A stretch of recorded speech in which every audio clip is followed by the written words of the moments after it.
Now, our next guest is the niece of a former British Prime Minister, Sir Anthony Eden, and is also one of the last Debs. She adored ballet and was a diligent pupil, but it was teaching her art that was to become her passion and her career. To tell us about her encounters with the rich and famous and the royal, please welcome to the show Elfrida Eden Fallowfield.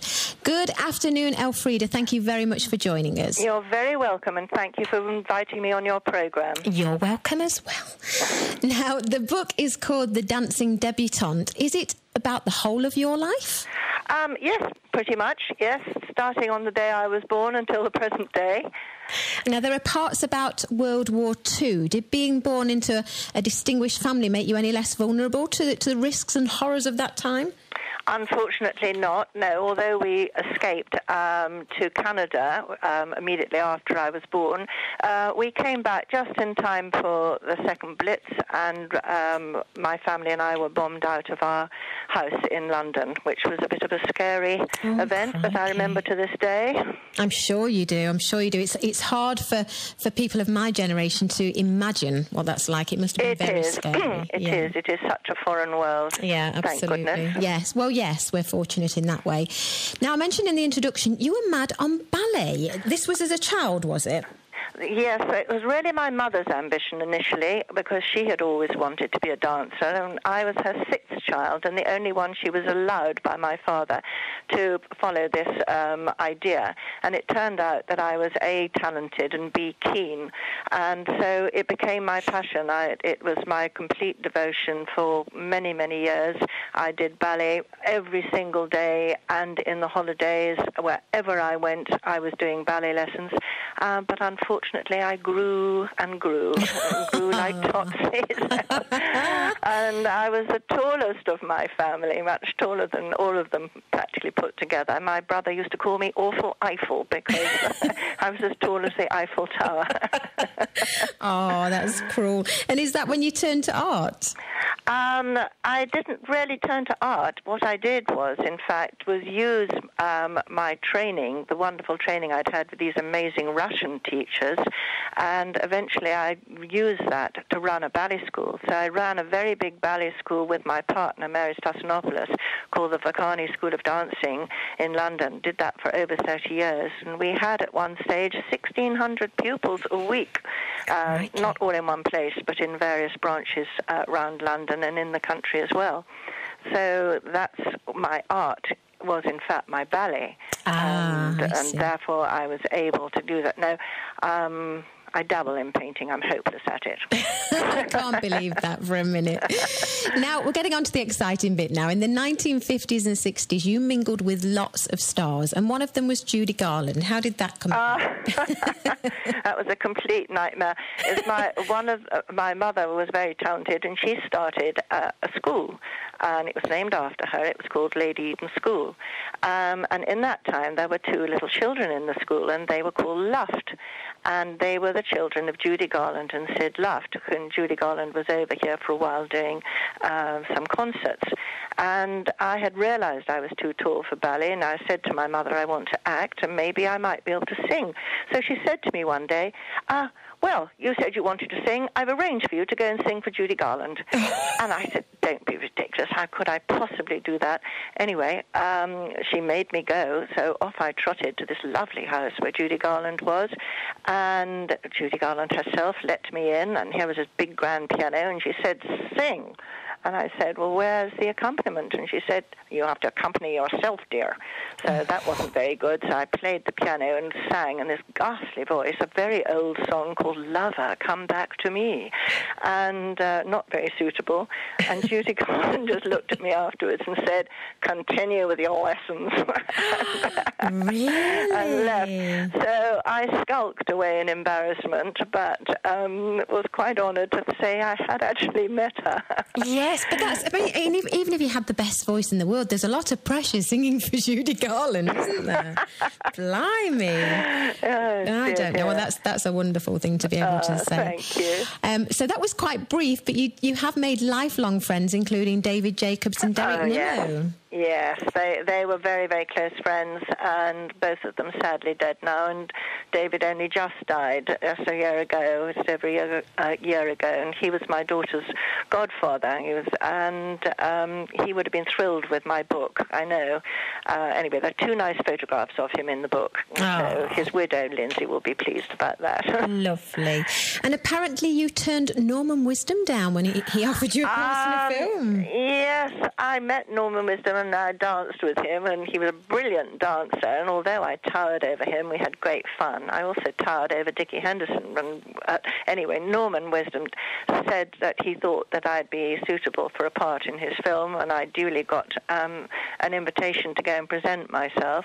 It wasn't me, actually, that turned him down. It was someone told my mother that I shouldn't do it, and so she wouldn't let me. And, of course, in those days, we did as we were told by our parents. A little bit different from nowadays, but I was brought up to be obedient, and so I didn't do it, and I've regretted it ever since. Did she think it was unsuitable for you because you're young? So I think she thought that it wasn't quite suitable, but I think it just would have been a fun thing to have done. Yeah. I was a bit miffed about that one. Oh, you can still say that you turned him down. That's a nice thing to be able to say. Now, you also turned down, but for something entirely different, Sean Connery. He made a pass at you. Well, it was poor Sean. I don't know if he's ever going to hear about this story, because it was certainly not his fault in any way. It was me being very, very naive and idiotic. But I met him at the party on the day that he was cast as James Bond, and everyone was terribly excited about it. And I had a boyfriend who had sort of more or less dumped me at that party. He was an actor called James Villiers, and I was after him. And when Sean Connery came in, I decided to do a big flirtation number with him, which I duly did, and he sort of took it seriously. And he said, "Oh, I do like your shirt you're wearing." And I said, "Oh, do you? It's a man's shirt, actually. I've got another one at home." He said, "Would you give it to me?" And I said, "Yes, of course I would." And he said, "Well," I said, "when would you like it?" And he said, "Well, what about now?"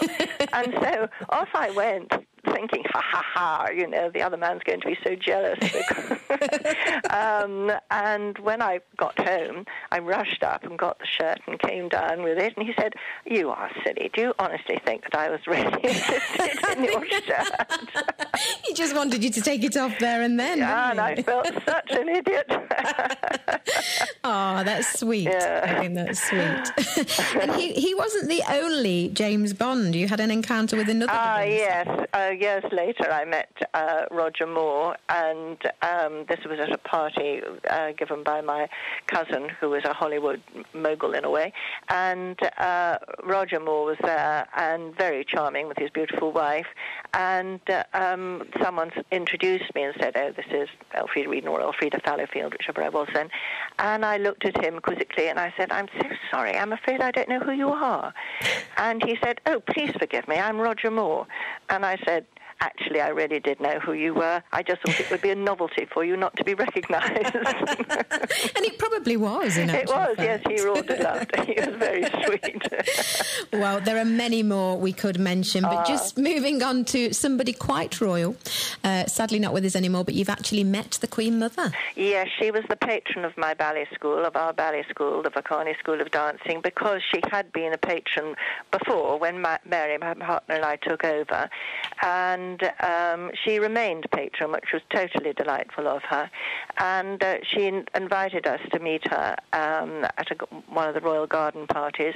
And she knew everything about us. It was quite amazing. "Oh, you've done so well with your exams, and I'm sorry you were having trouble with your floor, and aren't you lucky you've got such good pianists?" And I'm really, just totally delightful. And we took part in her birthday parades for her 90th birthday and her 100th birthday. And she waved at us, and we were in a tiny little group. We were with the children, very small, and it was very exciting. And I have a beautiful signed photograph of her in my house in Wiltshire now, always reminding me of her. Oh, how lovely. I bet you've got lots of nice photographs of all these people. We do. Yes, I'm sure. Now, the book is called The Dancing Debutante. Again, an entirely different generation to mine. What did being a debutante mean to a young girl? Well, by the time 1958 came along, which was the last year, it had slightly lost its meaning. Originally, very originally, it's like 17th, 18th, and 19th century, it was to introduce young girls who up till then had been kept rather sheltered lives, introduce them to society, and the object was to find a husband. I mean, Joyce Grenfell, she was a debutante, and she said, to quote her, "One day I was a girl in pigtails, and the next day I was grown up." Because the minute you were presented, you were considered an adult, and you were able to be grown up, and so on. You still had to be chaperoned quite a bit. But by the time 1958 came along, I tell you, there were 1,440 girls presented in 1958. We were presented at tea parties. Originally it used to be an evening event, but now it was tea parties. And it should have been just one afternoon, but there were 3 afternoons. And the poor Queen, I think she was absolutely fed to the teeth, and very rightly called an end to it.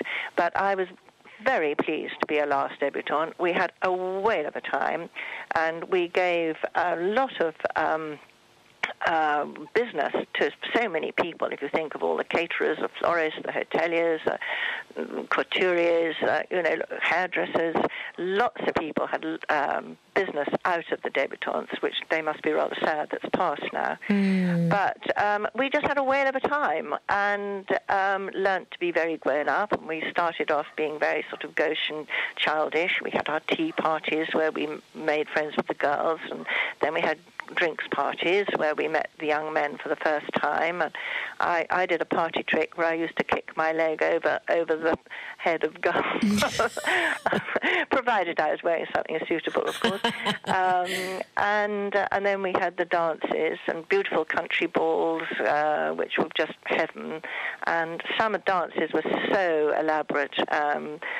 One ballroom was transformed to look like the Brighton and the Brighton Pavilion with stars behind it, and another one was like a desert scene with an oasis with camels, real camels in it, and another one had a fountain which was champagne. I mean, They were absolutely incredible. I didn't have anything like that. Mine was very, very small fry in comparison, but I loved it. It nevertheless. Sounds incredible. Yeah. It really does. And this is all in the book. All in the book, and then I did, have my spell in the theatre where I was working backstage mainly, of course, with Fenella Fielding and in Pieces of 8, and how can I forget his name at the moment? Very famous actor, I can't remember his name. And I did do quite a bit of television, which was rather fun. I enjoyed. I appeared with Dickie Henderson, where I was a geisha girl, a freakishly tall geisha girl. Well, I'm not surprised you've put it all in the book. It sounds like you've had a very, very Well, I interesting have. life. I mean, I was told the book is too happy to sell, they said. You should have struggled a bit more. Well, there were a few hardships along the way, but I haven't dwelt on them in great detail. Well, it's certainly one that I'm going to read. It's called The Dancing Debutante. It's the adventures of a society beauty on and off the stage. It's by Elfrida Eden Fallowfield, who we're speaking to now, and it's published by Mereo Books. Now, it's out now, isn't it, Yes, it's Elfrida? out now. Published by Mereo Books. It's also available on Amazon. On Amazon, yes, because it's not always easy in Spain. We do have English bookshops, but we generally have to order, so we can get them on Amazon.